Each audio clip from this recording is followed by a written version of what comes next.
The days were hot. Fish died in the lake, plants yellowed, birds stopped singing. There was thunder, but no rain. You call this period the Great Ecological Catastrophe. I heard my mother's heartbeat as she carried me to Alphaville. People chased us. I remember her driving and bison running by. Then we reached the flooded city with refugees in rubber boats. Suddenly, I couldn't find Mama. I was scared and alone. I'll never know whether she died or abandoned me. I only remember the rockets leaving for Mars. That night, the fighting started. I ran deep into the forest. A she-wolf found me and raised me with her cubs. People who didn't make it into the rockets were dying in combat and from the mutating environment. But we, the orphans and animals, didn't fight. Instead, together we adapted to nature that grew out of the rubble. Many moons passed, and then one day, some humans returned. They called themselves Martians. They flew around dressed in yellow. They went hunting and played golf. I would steal their golf balls for fun. It really upset them. Then one day, I found a dead Martian. I took off his helmet and put it on. There was music playing in it. After years of only speaking wolf, I listened to the Martian radio and learned human language again. After the group left, one full moon later, I was chasing a tasty bug when another spaceship with new Martians arrived. It soon became clear they were trouble.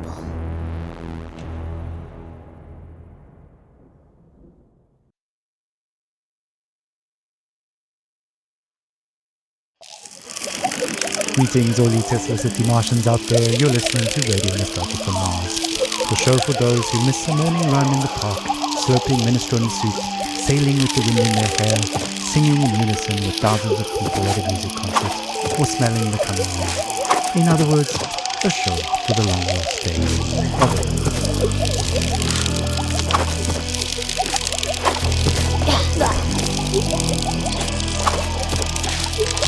I'm the son of no one.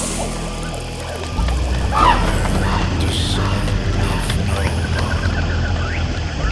I'm the son of no one. I am the son of no one.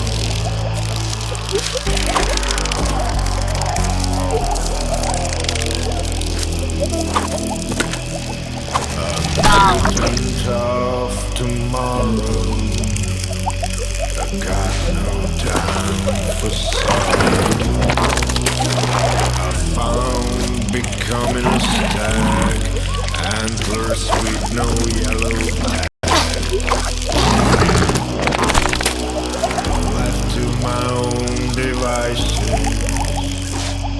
used to burn prices. Without race, without creed, I am pure spiritual.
Armageddon. Arms and legs propel me. You cannot buy or sell me. I move through life like water. No one's son, no one's daughter.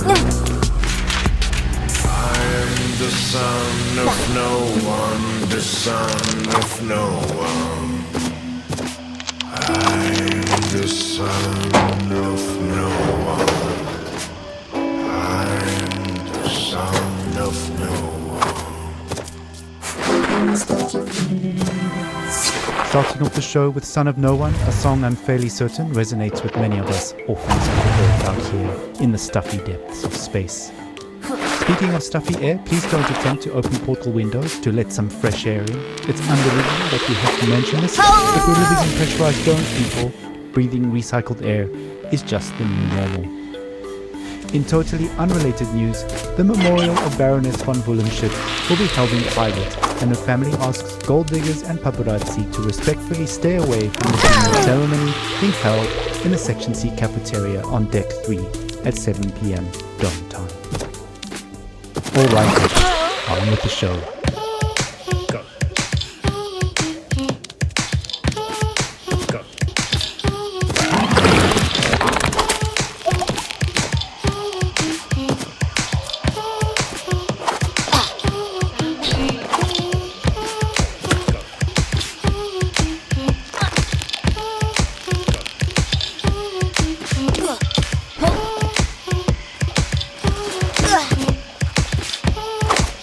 We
A little toddler cocktail taking us back to the days of late-stage capitalism at its finest.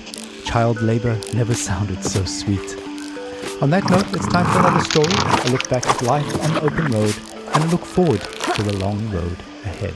Stories, memories, the good old days, original sources, authentic tales, hope, inspiration, drama, radio nostalgia from Mars. Crying while riding a Harley Davidson is the actual moment. I'm serious.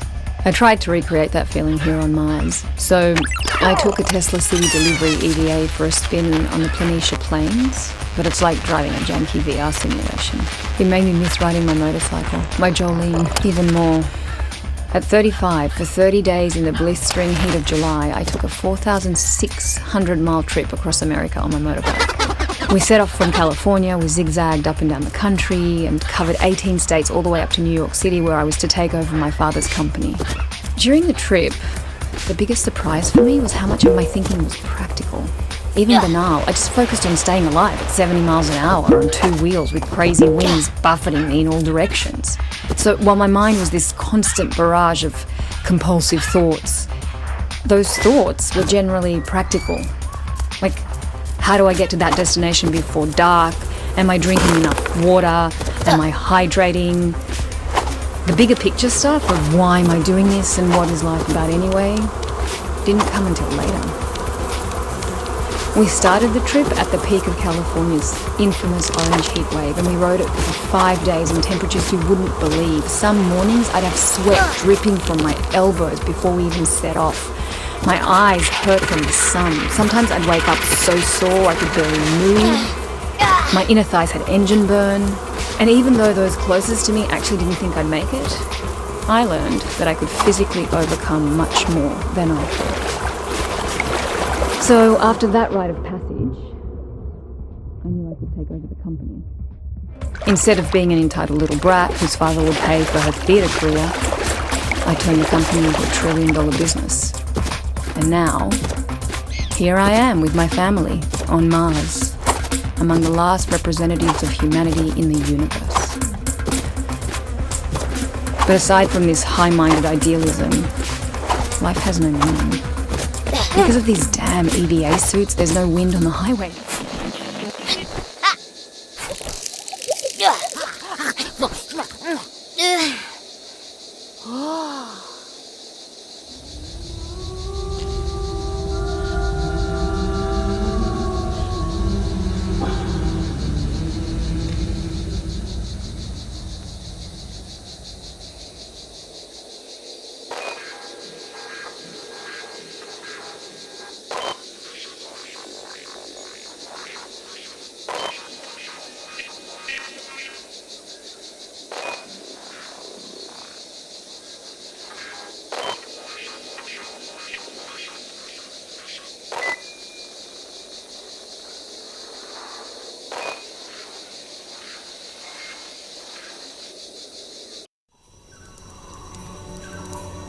I crouched near 3 members of your Martian expedition.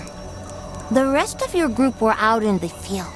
I hoped to make friends, but when you saw me, you froze, stopped picking plants and whispered among yourselves.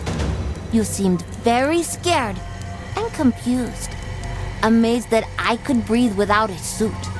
You rushed towards me, so I ran. You really thought you could hunt me down?